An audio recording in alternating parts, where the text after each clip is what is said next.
Want to know how to design your first email with Stripo from scratch? Let's go, we'll show you how. We start with an empty template.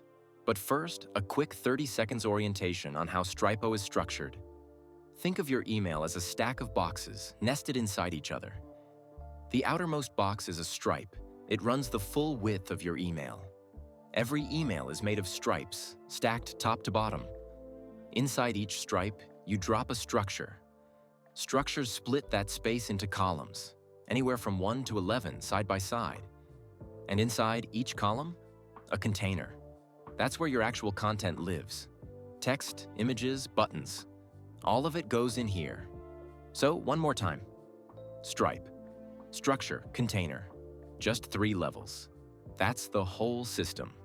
Start in general styles and layout. This is where you set the defaults that carry through your entire email. Choose your font family, font color, and heading styles here, and they'll apply everywhere automatically.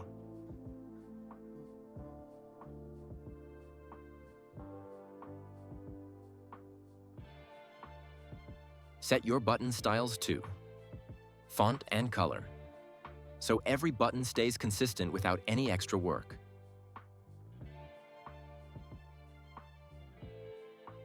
Every email starts with a header, and so will we. In our case, the header is simple and contains nothing but a text, so drag a text block into place, drop it at the top, and type your copy. Now for the banner. Drag in the banner block, click it, and pick your image straight from your device.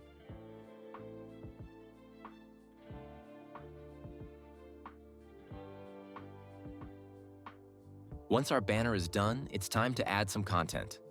We'll start a new stripe here, drop in a 1-column structure, and place 2 text blocks inside the container.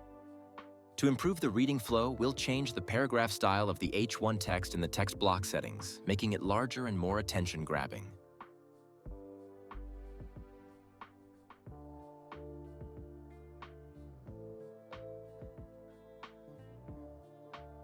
To make this section functional, drag and drop a button block under your copy. Your button should also stand out, so let's add a Watch Now CTA to the button text field. And don't forget adding the link to make your button functional and lead to the page you need. After that, align it to the left side of the email.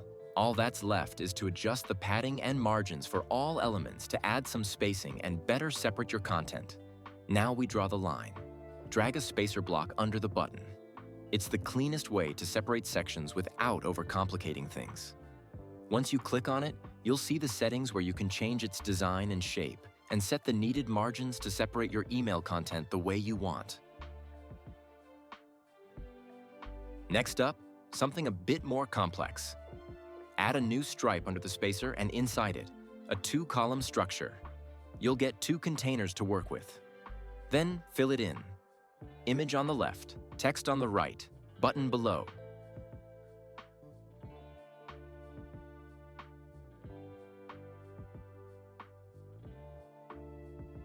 Now, the button. It currently inherits its color from general styles, but here we need something different. To do this, click the button block you just added, then select the button color option. Here you can set a different color specifically for this button. The same goes for the font color. Under the font color option, you can open the color picker and change the color of the text inside the button. To make our template more content-rich, we need another block like the one we just created. But don't worry, you don't need to repeat all the same steps again. Hover over your created structure, specifically over the 3-dot button. There, click on the duplicate, then drag the duplicated structure under the original one. You now have a duplicated structure with all the content you created earlier. From here, you can edit it however you like by adding different images, text, and more. Time to close out the email with a footer.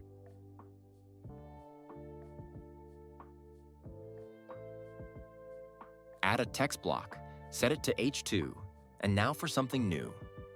The menu block for privacy policy and terms of use. Drop it under the text. In the menu items number section, reduce the clickable items to 2. Align them to the center. Then go to Styles and set the separator to 1. Finally, add your text and link to the corresponding fields. Done. Your privacy policy and terms of use section is ready. You can add as many menu items as you need, show or hide them however you like. customize the styles of the menu items and separators, and much more.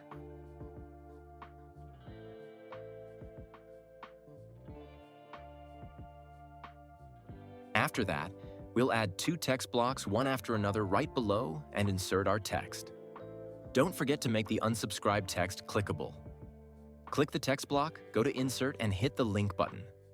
A submenu will appear where you paste your link and set the title. Do the same for your address and View Online Text. You'll see a submenu appear where you can paste your link and edit its title. The same process applies to the Address and View Online section. Now, last but not least, let's add social media icons. Add a Social Networks block, and you'll see its default structure. First, clean up your social media block by clicking the trash bin icon to remove any platforms you don't need. Next, select the most suitable design style for the remaining icons from the drop-down list. Once you've picked the perfect look, go ahead and add your social media links, and finish up with some final design tweaks for paddings and margins. Here it is, the home stretch. All that's left is to check all the details, proofread the copy, and adjust the final margins and paddings to make everything look polished. Before you wrap up, check how your email looks on desktop and mobile. Besides that, you can see your template's dark mode, share a preview link with your colleagues, and much more. And there you have it, a ready-to-use email template designed under 10 minutes. You now know the basics, and that's enough to build a lot. And remember, every great email once started as a blank page. Let's keep building.